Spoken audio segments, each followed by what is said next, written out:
Hello guys, so meron tayong unboxing ngayon galing sa Amazon Prime Japan. So bumili ako ng electrical air pump dahil nasira na yung air pump na ginagamit ko sa aking bicycle.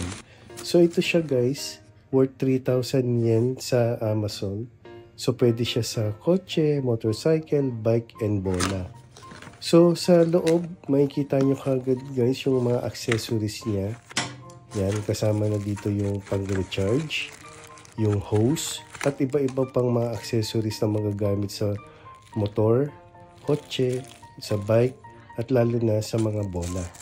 So ito na yung pinaka-main unit natin guys. Grabe, medyo mabigat siya. Tara, isubukan na natin. So ito yung bike ko guys, kung makikita nyo, malambot siya. So, itatry na natin. Yan, so tinurn on ko na.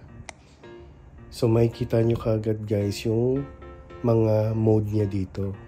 So ito po yung mode para sa bola. Ito naman po yung mode para sa kotse, sa motorcycle, and sa bike.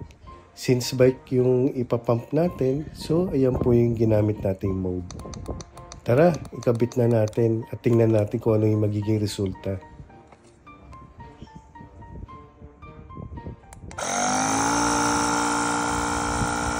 Yan, medyo maingay siya guys ha. Pero, okay ang naging result niya guys. Yan, tumigas naman.